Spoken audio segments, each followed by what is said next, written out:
Ողջունում եմ ձեզ, սիրելի ունկնդիրներ, ես Ելենա Տիտոյանն եմ, ՀՊՏՀ մագիստրոս, և ձեզ այսօր կներկայացնեմ կրեդիտորական պարտավորությունների վերլուծությունը։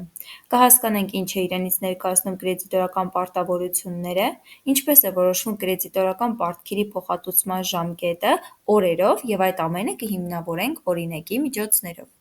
Կրեդիտորական պարտքերը դրանք վերաբերվում են այն գումարներին, որը որ ընկերությունը պարտքի է իր մատակարարներին և վաճառողներին, այն ապրանքների և ծառայությունների համար, որոնք ստացվել են, բայց դեռևս դրանց դիմաց վճարումներ չի կատարվել։ Այսինքն, դրանք ներկայացնում են ընկերության կարճաժամկետ պարտավորությունները կամ պարտավորությունները իր պարտքերը մարելու համար։ Կրեդիտորական պարտքերը ընկերության հաշվեկշռի կարևոր բաղադրիչն են հանդիսանում, որը որ ներկայացնում է մատակարարների և վաճառողների նկատմամբ պարտքերը մարելու կարճաժամկետ պարտավորությունները։ Սրանք այն ապրանքների և ծառայությունների դիմաց վճարվող գումարներն են, որոնք որ ստացվել են, բայց դեռևս չեն վճարվել։ Կրեդիտորական պարտքերի պատշաճ կառավարումը երաշխավորում է, որ ընկերությունը լավ հարաբերություններ է պահպանում իր մատակարարների հետ և խուսափում է ուշ վճարումներից, որպեսզի տույժեր չկուտակվի դրա արդյունքում։ Կրեդիտորական պարտքերի հիմնավորվածության գնահատումը կարևոր է տնտեսական գործունեության ուսումնասիրության տեսանկյունից։ Մի կողմից կրեդիտորական պարտքերի ավելացմամբ նվազում է դրամական միջոցների պահանջարկը և արագանում է շրջանառու կապիտալի պտույտը։ Իսկ մյուս կողմից, չափից ավելի կրեդիտորական պարտքերի կուտակումով կազմակերպությունը հայտնվում է ֆինանսական ծանր իրավիճակում, և այստեղ արդեն արձանագրվում է կազմակերպության ինքնավարության անկում, որը բնականաբար ոչ մի կազմակերպություն և առհասարակ կազմակերպության ղեկավար չի ուզենա, որ այդպես լինի։ Կրեդիտորական պարտքերի փոխհատուցման ժամկետն օրերով որոշվում է հետևյալ բանաձևի միջոցով։ Կրեդիտորական պարտքերի տարեկան միջին մնացորդը հարաբերվում է տարվա ընթացքում ապառիկ գնված ապրանքների արժեքին և բազմապատկվում է 365 օրով։ Այսինքն, այստեղ կրեդիտորական պարտքերի կրճատման ուղիներից է կարճաժամկետ վճարման դեպքում գնորդների զեղչերի առաջարկումը, և նման պարագայում զեղչերից ստացվող օգուտները համադրվում են վճարման նպատակով ձևավորված օվերդրաֆտների տոկոսավճարների հետ։ Օրինակ, հանրախանութը, որը բաժնետիրական ընկերություն է և վարում է կապիտալի շրջապտույտի ակտիվացման քաղաքականություն և չի ձգտում առհասարակ երկարատև վարկամորման, հանրախանութի հաշվետու տարվա գործունեության փաստացի արդյունքներով մենք ունենք այս տվյալները։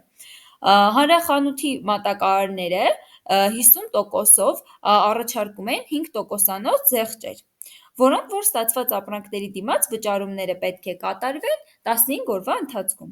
Բանկի օվերդրաֆտի տարեկան դրույքաչափը 12% է, իսկ շահութահարկի դրույքաչափը 18%։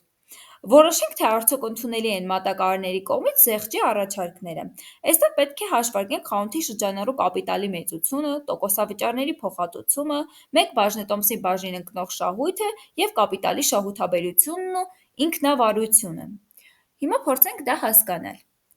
Գնումների գծով զեղչերի առաջարկների հաշվարկներն է այստեղ ներկայացրած, որտեղ երևում է հանրախանութի շրջանառու կապիտալի փաստացի մեծությունը հետևյալ տվյալներով։ Հետևաբար խանութը վարում է շրջանառու կապիտալի կառավարման ագրեսիվ քաղաքականություն այս տվյալներին համապատասխան, քանի որ մատակարարների 50%-ի կողմից զեղչի պայմանների առաջարկը կրճատում է կրեդիտորական պարտքերի շրջապտույտի տեղվողությունը մինչև 41,5 օր։ Իսկ այս պարագայում կդիտարկվի, որ շրջանառու կապիտալի պտույտը կդառնա 5,5 օր։ Արդյունքում ինչ ենք ունենում, տոկոսավճարների փոխհատուցման մասով զեղչերի դեպքում հանրախանութը մի կողմից կտեսնի մյուս կողմից, որ կավելանա հաշվարկվող տոկոսավճարների գումարը, բայց այլ խնդիրներ կարող են այստեղ առաջանալ։ Հիմա հասկանանք այդ ամենը։ Մատակարարների զեղչերից ստացվող օգուտները կազմում է 0,2 միլիոն դրամ, ըստ ունեցած տվյալների։ Կրեդիտորական պարտքերի մասը 53 օրվա համար, եթե հաշվարկենք, ֆինանսավորման գծով մուծվելիք օվերդրաֆտի տոկոսները կկազմեն 66,214 դրամ, և հետևաբար տոկոսների փոխհատուցման գործակիցը կնվազի 3,89 անգամ, որտեղ այստեղ արդեն ավելի պատկերավոր կերպով ներկայացված է հաշվարկը։ Անցնենք մյուս բաժնին՝ կապիտալի շահութաբերությունը։ Կապիտալի շահութաբերությունը և միավոր բաժնետոմսի բաժին ընկնող շահույթն է որոշված Եվ այստեղ ներկայացված է հանրախանութի ֆինանսական արդյունքները մինչև զեղչերի կիրառումը եւ զեղչերի կիրառումից հետո, թե ինչպիսի արդյունք է արձանագրվել։ Այստեղ հաշվարկը արդեն աղյուսակի միջոցով է ներկայացրած, իսկ մյուս սլայդում ավելի մանրամասն այդ հաշվարկի բացվածքն է ներկայացված։ Այստեղ կապիտալի շահութաբերությունը կազմել է ըստ հաշվարկի 49,7%, բաժնետոմսի շահութաբերությունը կազմել է 0,27%, ինքնավարությունը օվերդրաֆթի հարաբերած կապիտալին կազմել է